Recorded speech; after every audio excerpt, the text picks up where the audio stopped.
I'd just taken a tea up this morning when she said, "Graham, I think the world of you." I said, "I think the world of you." She said, "Well, that's all right then." I said, "What's brought all this on?" She said, "Nothing. This tea looks strong. Pull the curtains." Of course, I knew what I'd brought it on. She said, "I wouldn't like you to think you're not number one." I said, "You're number one with me too. Give me your teeth, I'll swallow them." What it was is we had a spot of excitement yesterday. We ran into a bit of mother's past. I said to her, "I didn't know you had a past. I thought I were your past." She said, "You?" I said, "Well, we go back a long way." "How does he fit in vis-a-vis Dad?" She laughed. "Oh, it's pre-Dad," she said. "Pre-Dad," I said. "I'm surprised you can remember him. You can't even remember to turn your blanket off." She said, "That's different. His name's Turnbull." I said, "I know." He said.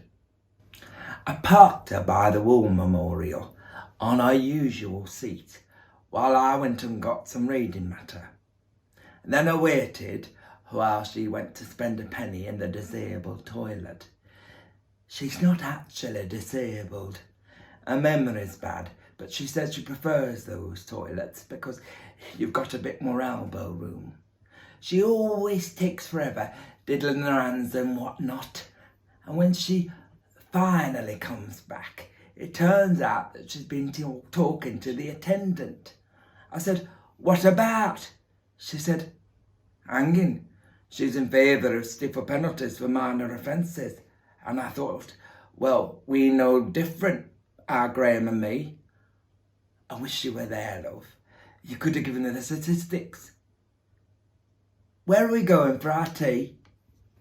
The thing about Mam is, although she's never had a proper education, she's picked up enough from me to be able to hold her own in up-to-the-minute discussions about topical issues like the environment and the colour problem.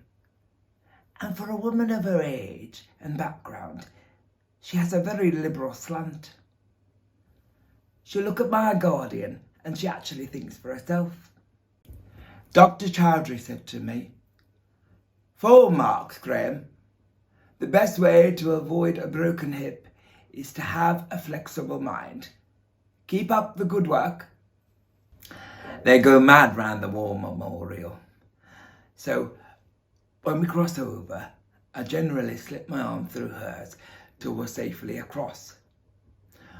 Only once we're on the pavement, she postpones from letting go, because once upon a time we were stopped by one of those questionnaire women who reckons to take us for husband and wife. I mean, Mam's got white hair. She was doing this bit of a dodge and I said, "Mam, let go of my arm." And the next thing, I didn't really wrench it, but the next thing I know, she was flat on the pavement. And I said, "Oh my God, Mother." People gathered round and I picked up her bag. And she sits up and says, "Oh, I've loaded both my stockings." I said, "Never mind your stockings. What about your pelvis?" She said, "It's these bifocals. They tell you not to look down. I was avoiding some sick." And then somebody says, "That's a familiar voice." This little fella bending over her, green trilby hat, shorty raincoat. "Hello," he says. "Remember me?" Well, she doesn't remember people. I know that for a fact, because she swore me down that she'd never met Joy Buckle, who teaches flowers and felt and fabric at my day centre. I said, "You have met Joy. You knitted her a tea cosy." That's all she can knit. Tea cosies and bed socks, both outmoded articles. I said to her, "Branch out.